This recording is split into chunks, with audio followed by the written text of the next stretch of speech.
Life in Edwardian Britain began with the death of Queen Victoria in 1901. Millions lined London streets to witness the funeral.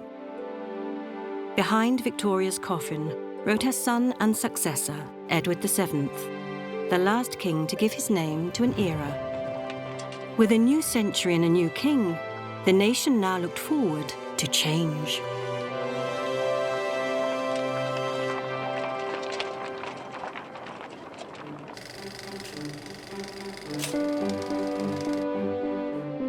The summer of 1902, on the day of Edward VII's coronation, the nation takes to the streets to celebrate, like this one here in Accrington, shown in colour for the first time.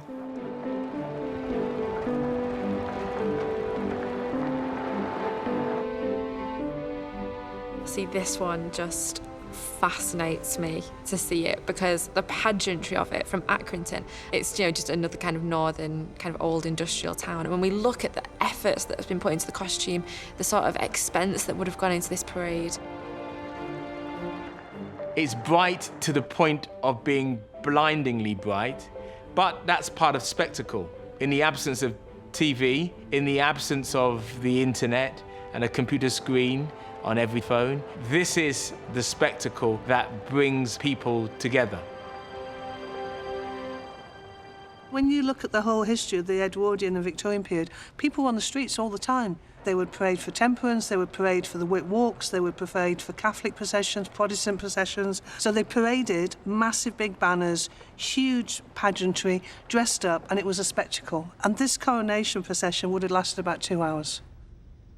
I think what we're seeing here is a film of how conscious people are of what's happening in the rest of the British Empire. How people have absorbed descriptions of empire from newspapers, from popular culture, and so on. Remember, this is only 3 months after the end of the Boer War. There will have been a lot of talk about Africans. And I think this film reflects how globalized thinking was at this moment in time. These are people in the absence of having sufficient people of colour black themselves up to include those people of colour as part of the British story. So they want the British story to be authentic, and for it to be authentic, it has to include people of the empire.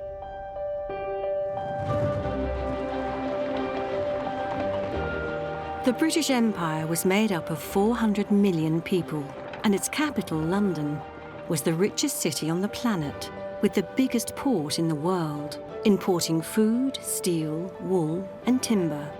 This film from 1904 shows 11 miles of wharfs, handling 60,000 ships a year. Tens of thousands worked in the docks and in the markets. My great-grandfather was a driver, used to pick up chemicals from the docks onto a horse-driven cart and drive them back to a chemical factory in South London. It started his life in this very sphere. I think that's a pretty dangerous job, driving chemicals on the back of a cart through central London, yeah. Amazing I'm here.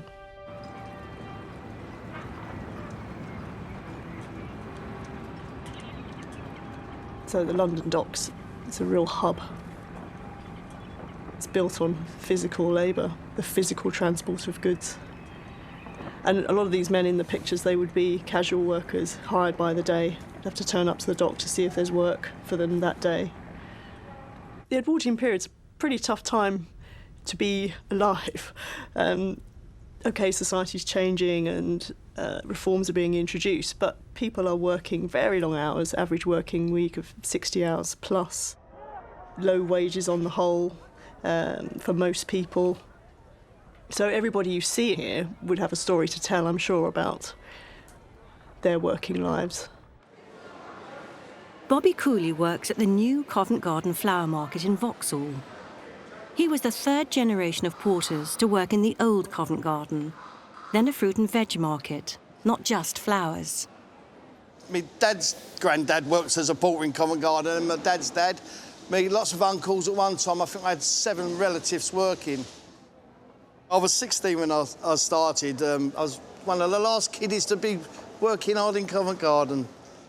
Little had changed in the way the market was run since Edwardian times. Lots and lots of vegetables for sale, all sorts of stuff. Looks like spring, by the vegetables. Guys portering with the cotchels on their head and all sorts of things on their head. Bushels, which I know have £28 in them. Apples, looks like cabbages. You could sell a market porter. You normally had a scarf and a cap because you're carrying a lot of stuff on your nut and you don't want to sort of like completely let your brains in. Ladies, now this is an important part. Ladies here working hard in the market, the flower market as porters, and in the veg market shucking peas and processing stuff. I can really relate to these people in this picture here exactly because they're working as I used to work, i.e. they're working with wicker and boxes where we used to work with cardboard and plastic. But yeah, we shoved as much stuff around as they did.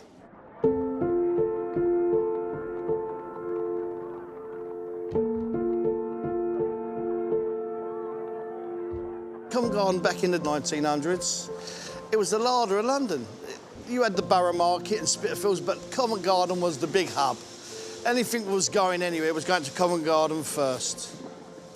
You can imagine it's quite a dangerous place to work. There's a lot of heavy goods being shifting around and horses moving.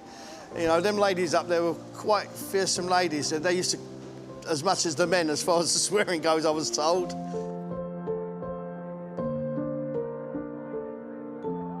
Having a hard life is a good life, because if you're working hard, you're getting paid. And all the guys in here, they're up early, whether we have a good trade or bad, they're here to do a day's work. And mostly, as it's eased off over the years, it's harder because there's less money to go around, but we're all after that money. It's lovely to see it in colour. I'm seeing flowers you can identify. Daffodils, hyacinths, daffodils, looks like irises. I'm seeing vegetables that look edible, rather than black and white. I might have spotted one of my granddads here if I'm careful, back in the day, because we've been here since 1905 and that looks round about when it was.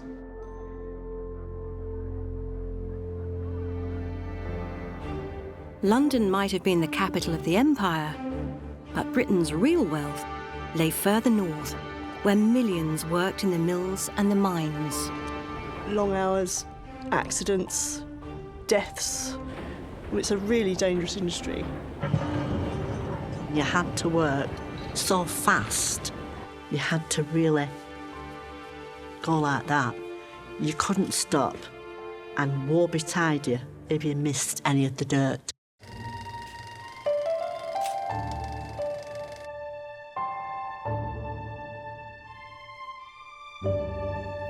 Edwardian Britain was built on grindingly hard work. More than 10% of the population relied on coal for their livelihood. Never had more coal been dug. Britain's status as the most powerful nation in the world depended on coal. It was our biggest export. It powered our industry and heated our homes. Here, for the first time in colour, we see the life of a coal miner in Wigan in 1910. Coal kept the nation going. The country would not have survived without it because it was so heavily reliant on industry. And with the new technology coming in, they needed it more than ever. So when we see these men, you know, the nation is on their shoulders. We just can't imagine what it would be like to be a miner at that time. I mean, extremely tough conditions, extremes of temperature, both hot and cold, long hours, accidents, deaths. It's a really dangerous industry that was absolutely integral to everybody's everyday life and the industrial life of the country. In Lancashire, its coal heritage is well remembered by the Chorley Empire film community. My grandfather worked in the pit in Goulburn at this time, and in fact he was injured in a disaster. There was a fall of coal. Several people were killed, but he lost his leg and never worked again. And when you look at the conditions they were working under, it looks absolutely terrifying. So I look at them and I think one of them could be my grandfather, yes, which is extraordinary. It's very moving, it really is. There were 350 collieries in Lancashire alone. Eric Lancaster worked as a miner on the Wigan coalface, where they mined using the same process as the Edwardians. I started at New Colliery at 14 and a half. I worked in the stores till I could go down the mine. And then I went down the mine and was on what they call the haulage, where the rope used to pull the tubs along. And then I eventually got on the coal face. They're getting in the cage now to descend the mine. You went down at 7, because the pit whistle would go then. You could have 2 miles to get to the coal face. They had a man rider, loco, and that took you a mile. Then you walked a mile, then you got to the coal face, and then you started work. You'd keep on working till you cleared your coal. It was called a breadth. It was about the length of a terrace sitting room, about 12 feet, and about 4 foot thick and 4 foot advance. When you cleared it, you'd advance the face 4 foot. It was tough, and it was hot, and it was sweaty. So watching this film, it is realistic, because it was quite dirty. You got black, and when you'd finish your shift, you was covered in coal dust. So you wanted to get into the pithead baths for a real hot shower. It wasn't just the men who worked in the coal industry. Women did too. Banned from working underground, thousands of girls and women worked on the surface, sorting coal and loading wagons. They were known as the pit brow lasses. Rita Culshaw is the 4th generation from her family who worked in the mines. I left school when I was 15 and I started work on the Monday on the pit brow. And I went with my sister. Your hands got really cold and black and dirty. And I used to put Vaseline on your eye lids so that it was easy to wash the coal dust out. But after you'd had a bath, you were still picking bits of coal out of the corner of your eyes. Those pit brow girls, happy and smiling, like we all did, pushing the tubs.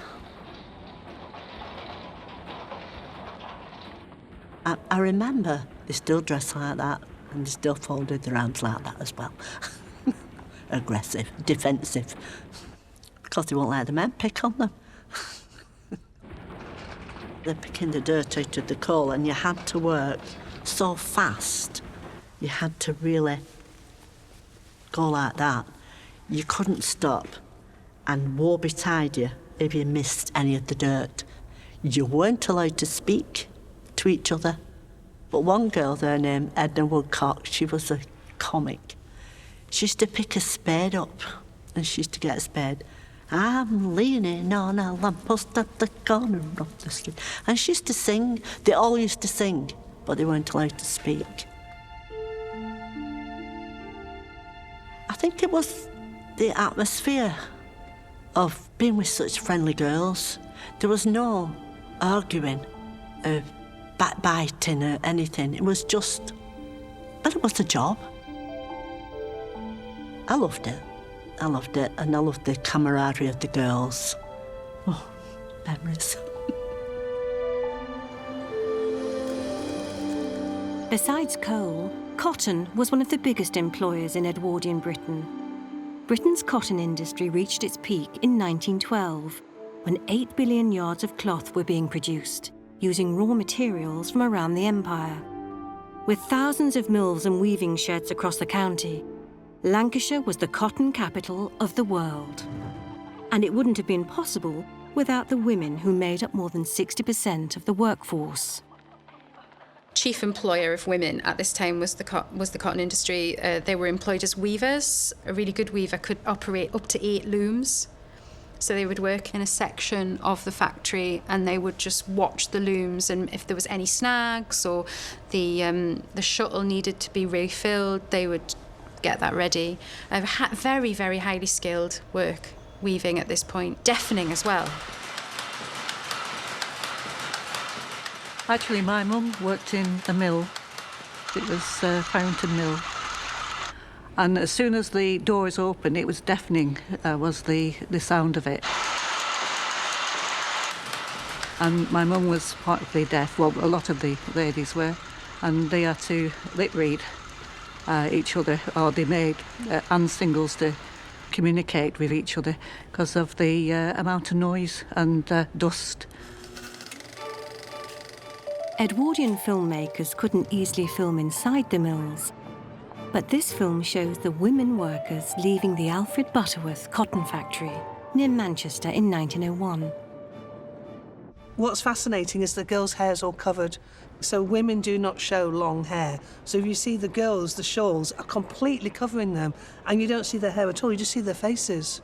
There's all this debate now about the hijab and about women covering their hair, and we forget that. We've lost that as part of our culture. That 100 years ago, you wouldn't walk out in the streets of Lancashire with your hair down.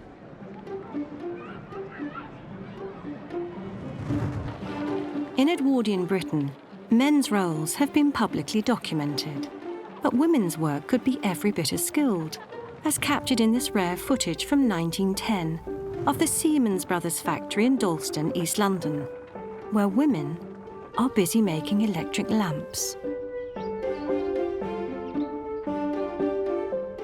Watching the work that she's doing, it's skilled work. You know, it is really intricate, detailed work, difficult work as well, which would have taken a lot of concentration, a lot of effort. And we think about the working hours as well, how long you would sit and do that for.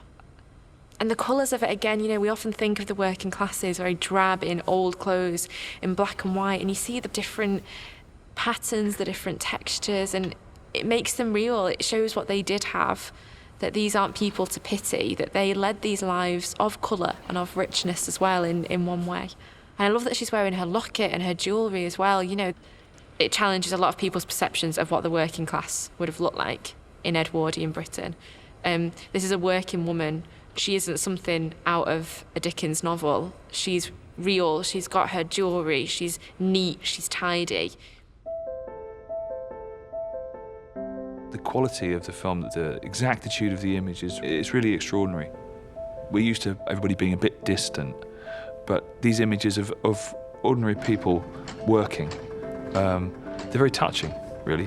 They're very moving because you feel a kind of human connection with somebody who's just, there doing something. And there's nothing more human than working with your hands, really. And to have these very, very beautiful and very clear images of people doing intricate work for you to watch.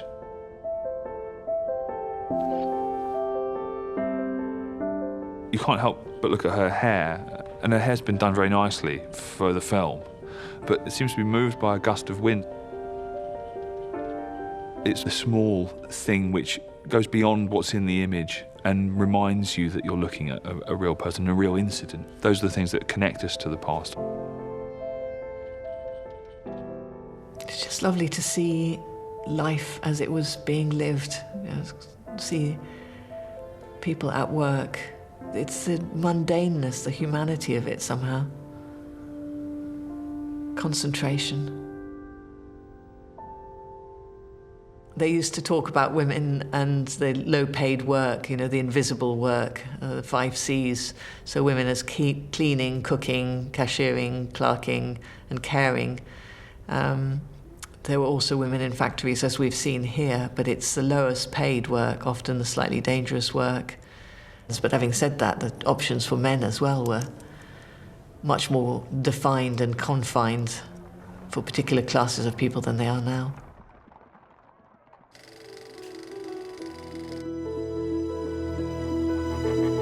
In Edwardian Britain, all classes of people had to wear hats. You weren't fully dressed if you didn't wear one, and the hat defined your position in society, from top hats and boaters to bowlers and flat caps. Stockport was the world centre for hat making in 1910. Here, it's the men who are hard at work making the popular fur felt hat.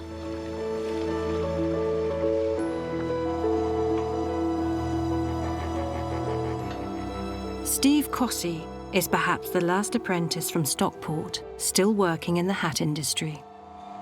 The processes that they go through are over 130 processes, just from that to actually get it blocked into a shape. The blocking aspect is done with the boiling water. So the hats are put into the boiling water, which means the hat body then is pliable, so they're able to stretch the hat body over the wooden blocks. Sometimes the air gets trapped between the hat body and the block, so they're used to blowing it to get all the air out. The men could block around probably 200 to 300 hats a day. You can imagine the problem they have with their hands, putting it in and out of the boiling water. But it wasn't just their hands which suffered. I'm a hatter, and many people would know the term from Alice in Wonderland, the Mad Hatter. Now, the Mad Hatter comes from when they used to use mercury to make the hats, and it made all the men who made the hats go nutty, basically. And this wasn't realised until quite late after they'd been using it, and then once that was found, then they abolished it and was never to be used again. It was very hard, very hard. You know, it's quite a lot of pressure on the hand, and it's the vibration and the fur rubbing on your hands which can cause the sores. What we want to do is keep this tradition going, so the hat industry is still alive, but we want to keep using the traditional methods and make them in the UK, in Stockport or Denton, just like they did in the early 1900s.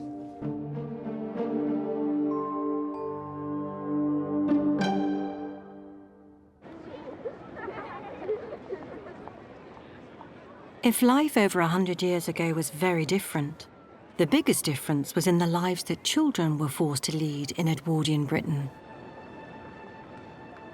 It would have been hard work, heavy, dirty, hard work, and children were useful because they could get between the looms. We talk about social mobility these days. These kids wouldn't have had an opportunity to stay on at school very long, and going to university would be like going to a different planet. Edwardian Britain was the richest, most powerful nation in the world. Its power and wealth was built on the hard work of men, women, and children. All children had a basic education, but most left school by 12. The factories and mills depended on child workers, and families needed the income. Across the nation, even the smallest of children would try and find work doing something. Former politician Alan Johnson grew up in poverty in post-war London, in conditions similar to many of the children featured here in the early 1900s. I love this. So I used to drink water out of those fountains, where there was a fountain for the horse, and then drinking water on the end. So all around North Kensington, there was, including the corner of my street and Southam Street, there was a horse trough. And the toddlers would come and tie their horse up at lunchtime, usually pop in the Earl of Warwick for a pint. And they'd put a nose bag over the horse's ears for the food and then take them to the trough for the water. And those kids look as if they're up to no good. 3 ragamuffins. Difficult to know what they are. They could be rag pickers, people who make an existence by just harvesting discarded clothes and recycling them in some way. It certainly doesn't look like a toy cart. It looks like they're at work, probably on the embankment. Some children worked as half-timers, school until noon, then to work, like these seen here at the Butterworth Cotton Factory near Manchester. So this is the reason why Lancashire was such a prosperous county in the Edwardian and the Victorian age, because women worked, the men worked, and the children worked. So they would have 3 or 4 income for a household. And the factories, they would employ up to 6,000 to 8,000 people, some of these factories. It would have been hard work, heavy, dirty, hard work. And children were useful because they could get between the looms. The way we now see children is very different from the way in which Edwardian society saw children. For working families, they saw children as a source of labour, extra labour, especially labour that men didn't want to do, that women couldn't perhaps do, and that they could. But there was a call for reform and for children to attend schools. And certainly laws came in to try and force all children to attend school, but many didn't. Many still worked, and many of the families relied on the labour that children provided. This was the first age of filmmaking, so it was still unusual to see a film camera outside your factory gate. The children are intrigued. It's almost like he's going, look at me, and he looks, and he's playing in front, and he hits his friend. But he's so natural in front of the camera. He's like the instant film star. He does look like the Artful Dodger. You've really brought him to life.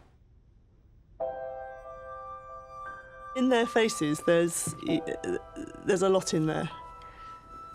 They look old beyond their years, and it's partly the clothes, it's partly that they're at work, it's partly, you know, some of those faces are pinched with poverty, and they would have seen a lot in their short lives, I'm sure.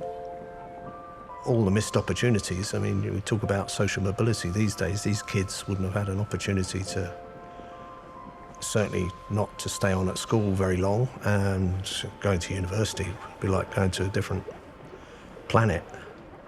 So they knew where they were going, into the factory. There's a bloke with bow legs coming down there. That's rickets. Can hardly walk. Oh, it's painful. Children were at risk of rickets whilst they were still growing. It's caused by malnutrition, lack of vitamin D and lack of sunlight. Well, it was beginning to die out, but it was still a fairly common feature. So living conditions are improving, infant health is beginning to improve, all these things that contribute to those kinds of changes. But as you can see, it's still very present in some of these films. Kind of gets me is that some of these lads probably didn't come back from the war. You start to project our knowledge of what would happen in the build-up. You think these lads who are staring at the camera and, you know, look so innocent. This generation, this decade of time would change their lives forever. So that, it feels like quite poignant when you do see them coming out. That's what I find fascinating about these films. Picking out an individual and wondering exactly what became of them and where their children are today or their grandchildren.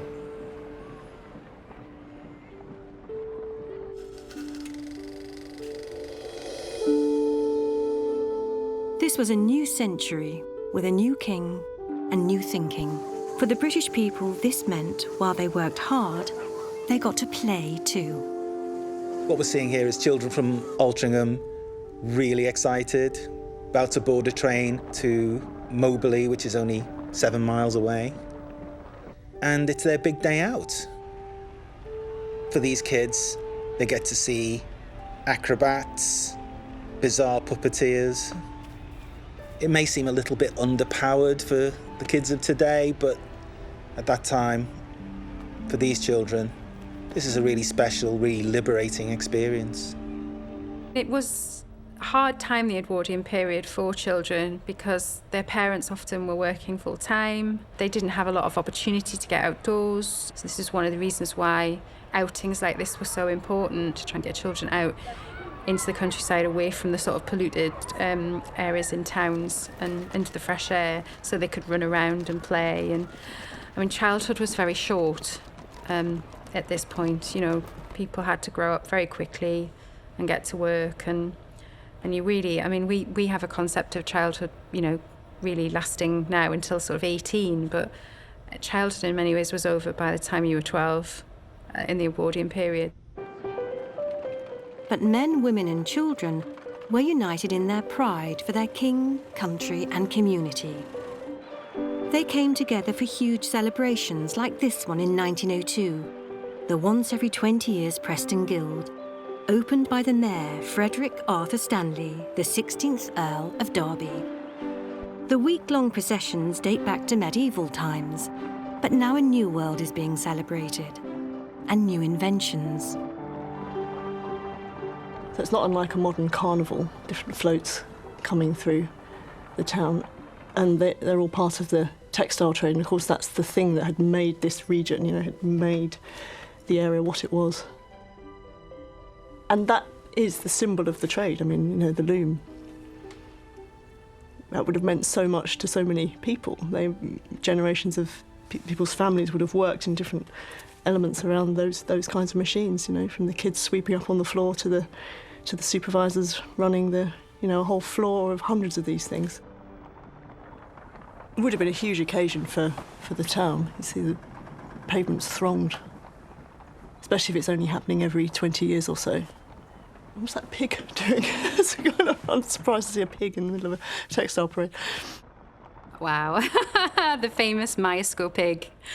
So Myerscough were butchers based in Preston on Shepherd Street, and they had a factory, but in the 19th century they became famous for their sausages, which were called MP sausages.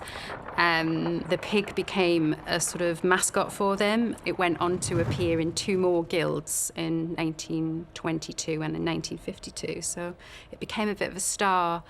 Sadly, we don't know what happened to it.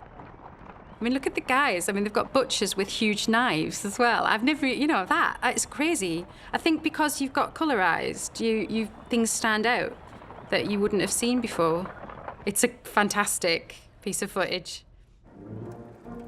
Leisure time, previously just for the rich, was now available to the working class, even if it was just 1 day a week. Seasonal fun parks were very popular in the early 1900s, like this one near Halifax in Yorkshire. This is Sunnyvale Hipper Home Pleasure Gardens. It was 2 shillings to get in, and it was a place where the emerging middle class and also the aspirational working class would go for their leisure time.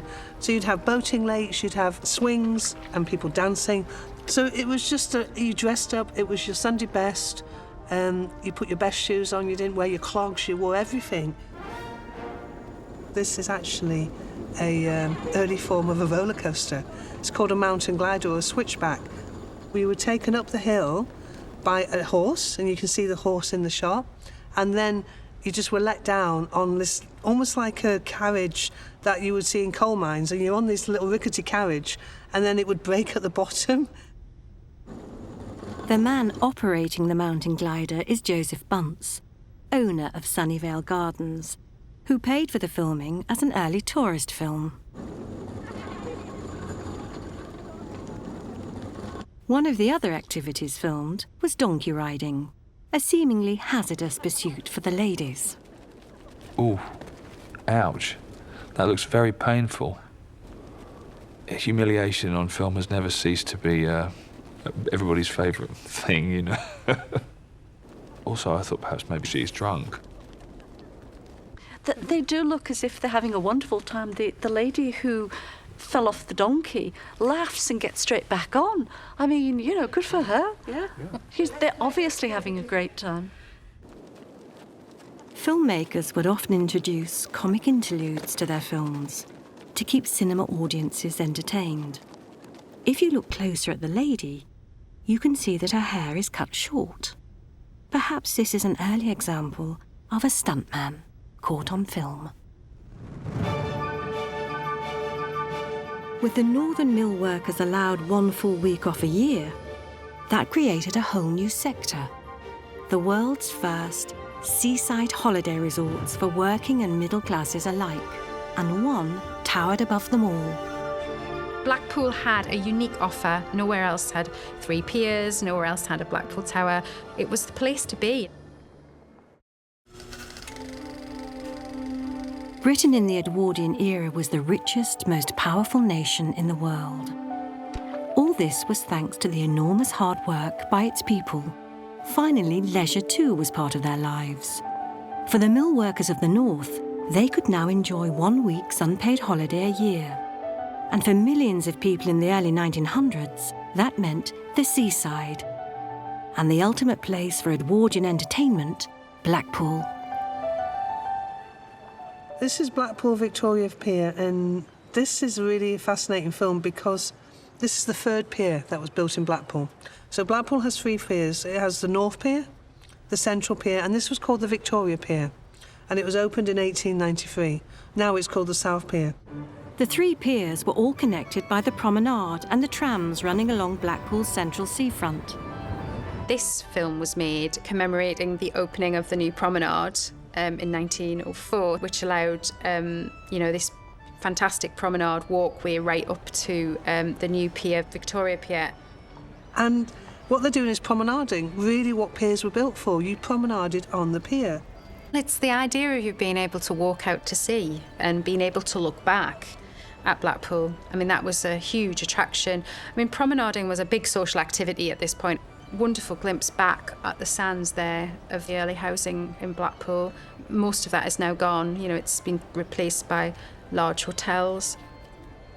This tram is also incredible because it's also advertising Blackpool's famous winter gardens, a fantastic indoor entertainment complex with the Opera House and then the Empress Ballroom. So a real palace of entertainment, one of the big attractions in Blackpool where everybody went to enjoy the greatest stars of the day or dance on the fantastic Empress Ballroom dance floor. You've got middle-class people and working-class people all mingling together in ballrooms. Everybody knew how to dance, everybody could waltz, and it was a big part of the culture of this time. You dressed up to go to the seaside in the way that you dressed up to go out on a Saturday night. You only had that week off, and you didn't get paid for it, and you saved your money, or you'd have holiday clubs. They came here for access to the sea, to bathe. They came here for the sweets, the treats, the ice cream. They came for things that they couldn't really get at home. At the same time as the Victoria Pier, the great Blackpool institution of the Pleasure Beach was opening and developing it. They brought these incredible rides from all over the world, and the river caves was this incredible journey. So you went through all the caves of the world in Blackpool. So it was an astonishing attraction. The River Caves attraction is still running here today. The other ride going strong is the Captive Flying Machines by Sir Hiram Maxim. The oldest ride on the Pleasure Beach, thrilling the public since 1904. Maxim is best known for designing the first automatic machine gun, but he dreamt of inventing powered flight. By designing this amusement ride, he hoped to raise funds to build a working aircraft. Sadly, this was the nearest to the flying machine he achieved in his lifetime. The Wright brothers got there first. With 4 million visitors a year, Blackpool became a magnet for a new wave of entrepreneurs. The illuminations we enjoy today first lit up the town in 1912. And nowhere else had the ultimate money-making attraction, Blackpool Tower. It was built on the most prominent position overlooking the central beach, which was where Blackpool sprung from. It was where all the entertainment was first offered to the masses who arrived on their day trips and then holidays. Blackpool Tower was always about making money, and it made a lot of money. It could have thousands of people could go through its door every day for a mixture of attractions. So you could go dancing, you could have a cup of tea. It was almost like a multi-purpose venue that we think of nowadays before they were built. There's nothing wasted in this building. Every single bit of this building is economically viable. Even the legs of Blackpool Tower were used to house a circus, designed by Frank Matcham. Blackpool Tower Circus is the oldest continuous circus in the world because it's never broke season. 3,000 people would come here for 3 shows a day. So it was advertised as a variety and aquatic circus. So basically, this ring would drop down and 40,000 gallons of water would come in, and then people would swim, horses would dive into it. The central stars were the clowns. Blackpool Tower clowns were very famous. At the early period, there was definitely elephants, and in the morning, during the season, they would take them down and you'd go out onto the promenade and they would actually go swimming in the water, in the sea. And it was a very clever attraction because basically people would come to see the elephants going in the sea, but it was also a way of advertising the circus.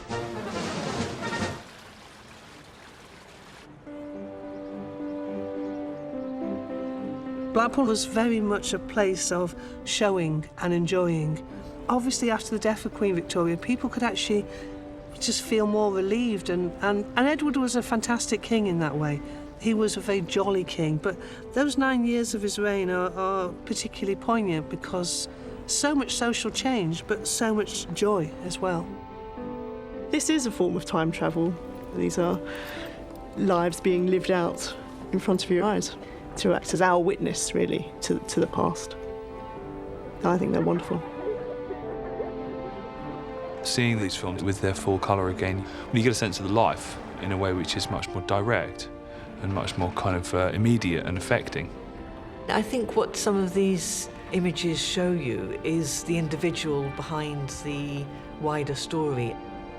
And in the individual, you have those who enjoy their life. I mean, they have limited opportunities and aspirations, but they're still having fun one day and there's an awful story the next. And I think the images take you to that level of the individual's experiences.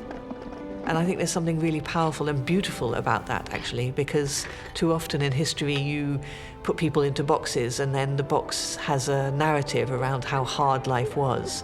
And yes, it was hard, but there was so much more going on.